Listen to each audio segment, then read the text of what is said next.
There is a particular kind of loneliness that only happens in rooms full of people.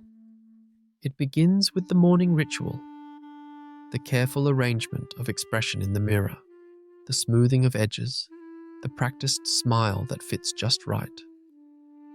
We learn this dance early, the way to hold our hands when we speak, the tilt of the head that says we're listening, the laugh that lands at exactly the right moment. These are the social masks we wear, polished smooth by years of practice. They serve us well. They help us belong. They make us acceptable. But behind every smile that fits in lies a face that longs to be truly seen. This is the paradox of the social mask. It connects us to others while separating us from ourselves. We become experts at reading rooms, at knowing which version of ourselves to present. The professional self, the friendly neighbor, the reliable friend, the perfect partner. Each mask carefully crafted for its audience. Yet, in the quiet moments, driving home alone, lying awake at night, staring at our reflection when no one is watching, we catch glimpses of someone else. Someone who doesn't always know the right thing to say. Someone who feels too much or too little. Someone with messy thoughts and contradictory desires. This hidden self watches from behind the mask, waiting. What happens when the performance becomes so convincing we forget we're performing? When the mask becomes the face we show even to ourselves? This is the silent tragedy of modern connection. We are surrounded by people yet feel profoundly alone, because the person they're connecting with isn't really us.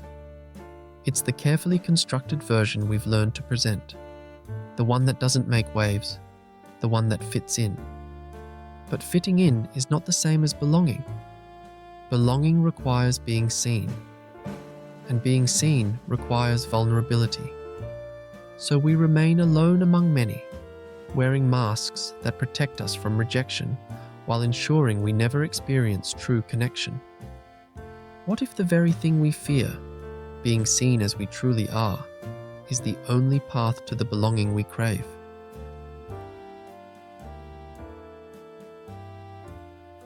Carl Jung called this phenomenon the persona, from the Latin word for mask.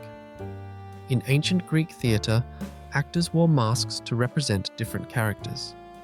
Jung saw that we do the same in daily life.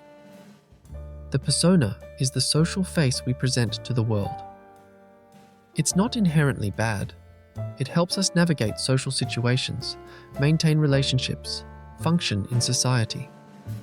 But when we over-identify with our persona, when we believe the mask is who we truly are, we create what Jung called inflation. We become the role we're playing. And what gets left behind? The shadow self, the parts of us we deem unacceptable, unlovable, too messy, or intense, or vulnerable. The shadow contains everything we've learned to hide. Our anger, our fear, our neediness, our unconventional desires. It's not that these qualities are inherently bad. They're simply the parts that don't fit the image we want to project. So we exile them to the unconscious. We pretend they don't exist. But the shadow doesn't disappear. It grows stronger in the dark. It manifests in unexpected ways, in sudden outbursts of anger, in self-sabotage, in the critical voice that whispers, "We're not good enough." The more perfect the mask, the more powerful the shadow becomes. This creates a fundamental split within us. We become strangers to ourselves, living in the tension between who we appear to be and who we actually are.